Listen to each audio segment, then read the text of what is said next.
Hey, yo, Pro Wrestling Podcast listeners, help us out and click subscribe to show your support. And while you're at it, make sure you enable notifications so they let you know every time a new episode of the Pro Wrestling Podcast goes live, like right now, where we are broadcasting live straight to you. While you're at it, if you are sick and tired of dropping $60 to $100 for the latest and greatest wrestling video game, stop immediately. Go to Wrestler Unstoppable, available exclusively through Facebook. Create your wrestler, sign contracts, get involved in storylines, headline pay-per-views, even build your own corporation, all included in Wrestler Unstoppable, available totally free to Facebook users. So, if you want to become a member of the Pro Wrestling Podcast family, you want your name in the shoutouts like our buddy Mike over in Hatfield, then go to our Patreon page at patreon.com/Pro Wrestling Podcast and sign up today. Don't forget loyalty rewards.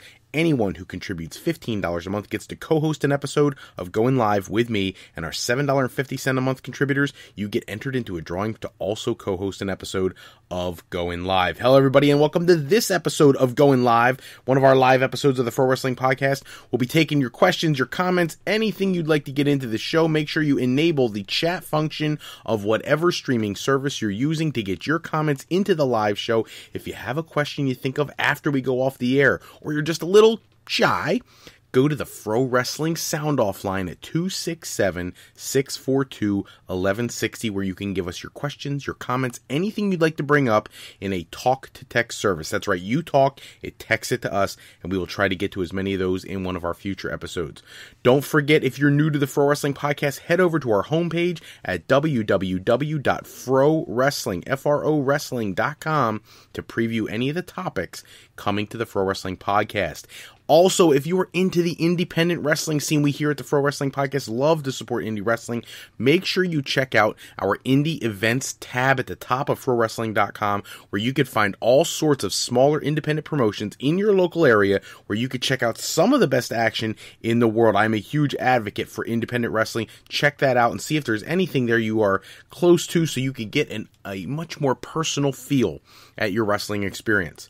So tonight, lots of things to talk about. It's been a little bit since we've been able to put up a live episode with you guys. Hopefully some of you guys come onto the chat line, give us your questions. If you do, make sure you give me your name so I can give you credit when I give you your shout out.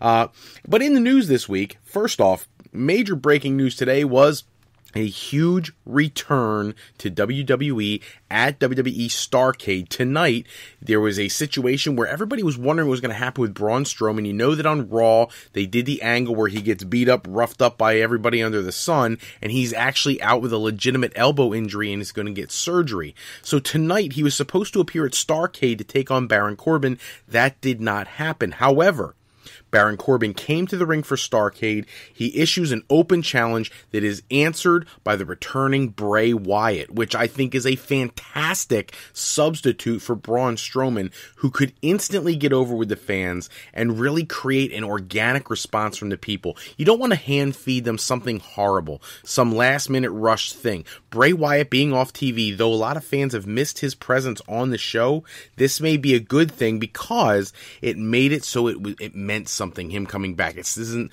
some simple tag team thing with Matt Hardy. This isn't some other less significant contribution. This is a major role. Baron Corbin and the role that he plays on Raw is one of the main storylines. Getting Bray Wyatt into a major storyline would be incredibly helpful. The potential for the return of the Wyatt family is also huge to me. Now, I know that Luke Harper is out with an injury, Eric Rowan out with an injury, but what better way to create a faction that we are familiar with, we've seen before, but in the time it's been since the last time they were together, a lot has transpired.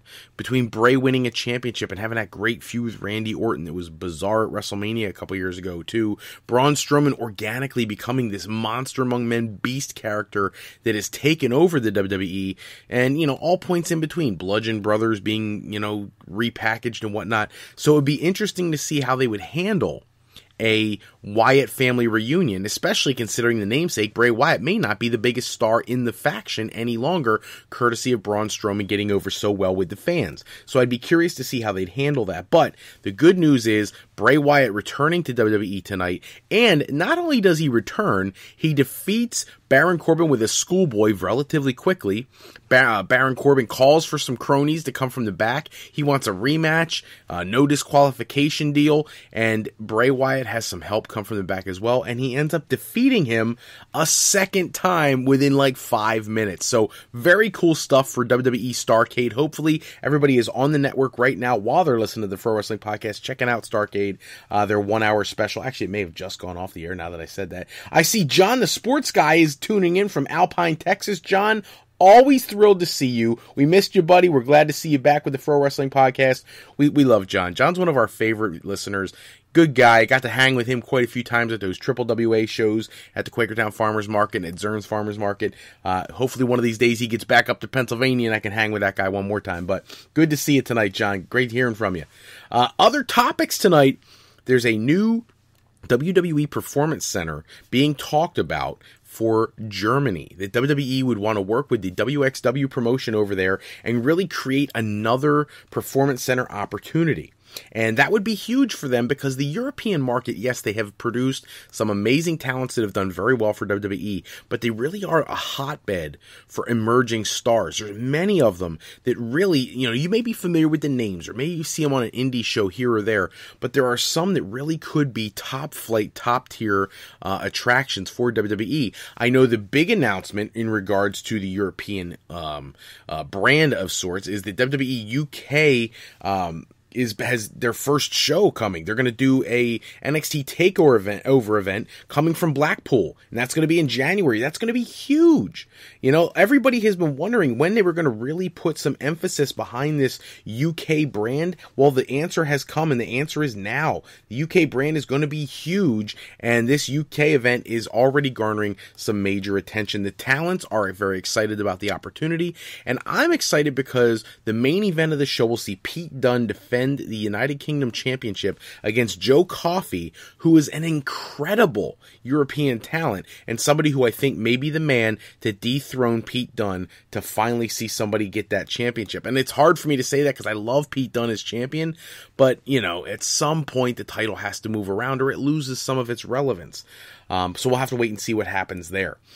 Another one of the big topics this week is that they're talking about the WrestleMania 35 main event. And the main event for Mania has been all over the place since the announcement that Roman Reigns had leukemia and was going to be away. Obviously, he is not going to be able to be in the main event. So now the question became, who's going to be the next one in line? And I know the initial thought was, well, Brock Lesnar will defend against Braun Strowman. Well, that's not going to happen because they're going to wrestle at the Royal Rumble to do away with that feud. Move Braun Strowman away from the championship picture to create an opportunity for somebody else. And now the word going around is that somebody else has been at least theorized by the creative team, and that person would be Seth Rollins. Long overdue. Seth Rollins playing off of the Roman Reigns leukemia angle, which I'm not a huge fan of because I don't like cheap excitement. I like organic stuff, but I think Seth Rollins has been long overdue for a match with Brock Lesnar on the grandest stage to begin with.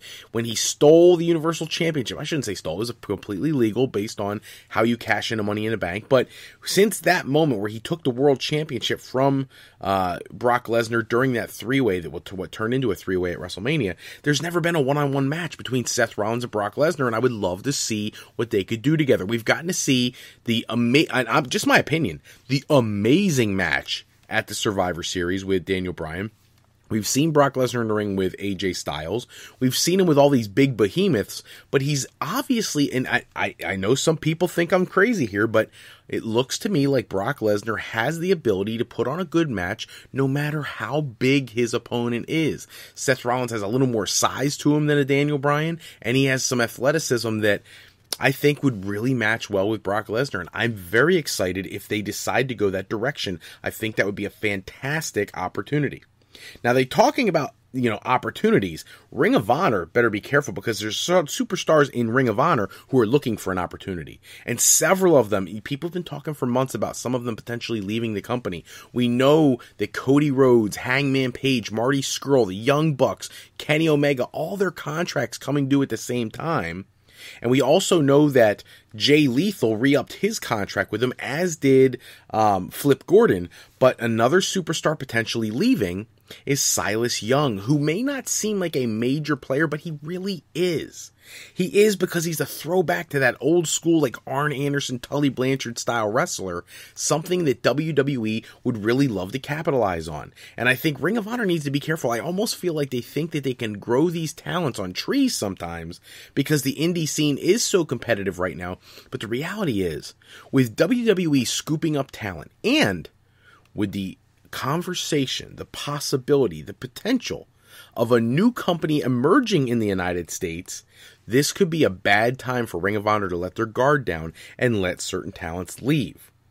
There is an Impact Wrestling star headed to WWE or potentially New Japan. That would be Trevor Lee. There's been conversation he was going to be in the Performance Center in January, their next class. His contract with Impact has expired. He was written off television in some of their episodes, and he's a good get for their Cruiserweight division and for the NXT brand. But hopefully, I actually would like to see him in New Japan. I think WWE, I understand their talent acquisition mode. They're getting rid of some of the competition by grabbing everybody and then, trying to showcase what they can and kind of putting a mute button on everybody they can't. But it's not good for the business not to see these guys. I'll be honest with you. When Crazy Steve left Impact Wrestling a year and a half ago, I really was excited to hear that he was going to try to go to WWE, but then that didn't happen. And Trevor Lee is another one. I don't want to see him disappear and not be on a televised exposed product. I think he's a good talent. And there's been some strange stuff going on with Impact. A lot of their stars showing up in Evolve events and things of that nature. We're going to get to some of that a little bit later, but I don't want to see Impact start having the same situation Ring of Honor's having, where people are going to leave and immediately jump to WWE or another promotion. I think Impact has really been building some momentum. They have a decent product out there now, and they really need to foster that. They have an opportunity here. No one's ever going to overtake WWE.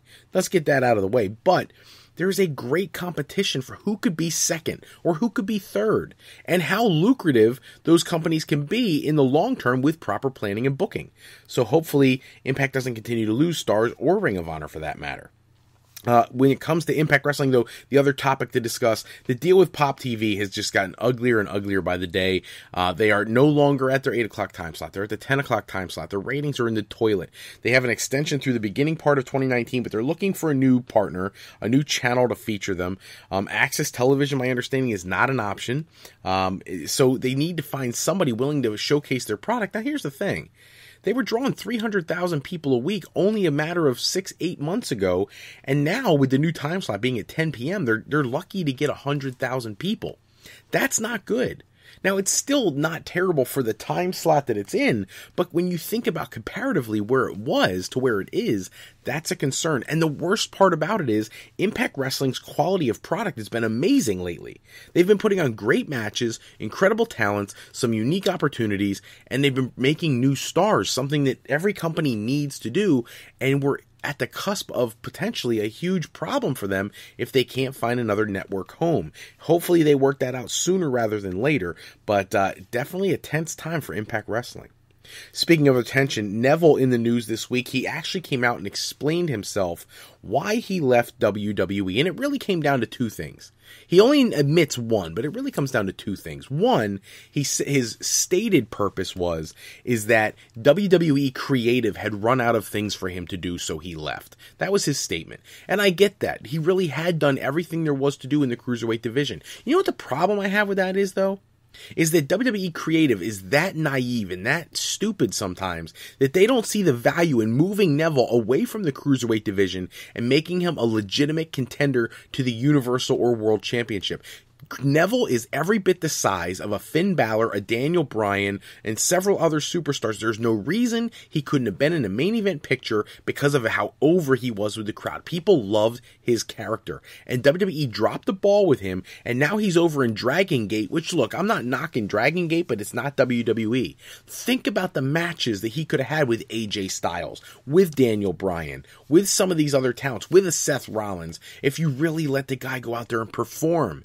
And instead, no creativity behind his character, so he leaves. He did also emphasize that he doesn't particularly hate Enzo, which was a big conversation piece when he first left television, that he didn't like Enzo Amore. But he was very clear that, he's a star. Enzo was a mid-carder at best, and he doesn't job to jobbers. I love that line. He actually said, you shouldn't have me jobbing to jobbers. And I agree with him.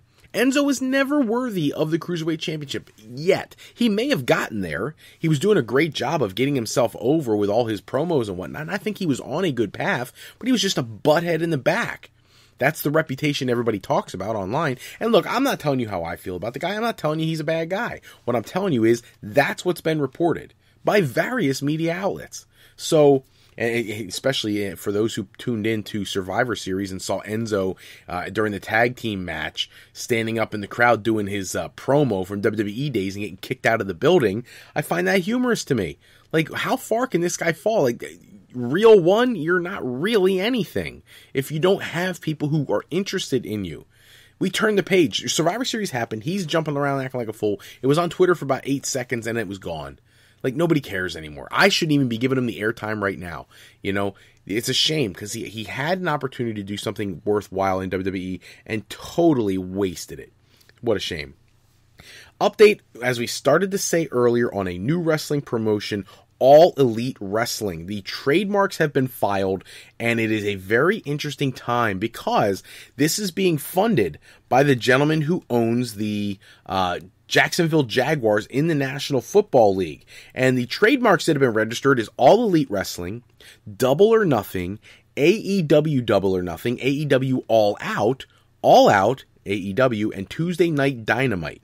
Which, if you think about it, all of those trademarks really give you the idea that not only is there a promotion in place, but when they say Double or Nothing and All Out, you know, a lot of people are thinking that this could be where the All In 2 pay-per-view takes place. With all those contracts coming due, with people out there on the free agent market like a Chris Jericho, like Jim Ross's, whose contract is coming up soon, with Kenny Omega, the Young Bucks, Cody Rhodes, Marty Scurll, Hangman Page, all these guys that are out there, you could easily see a scenario where this guy could walk in, create a new company, and load it with megastars from day one.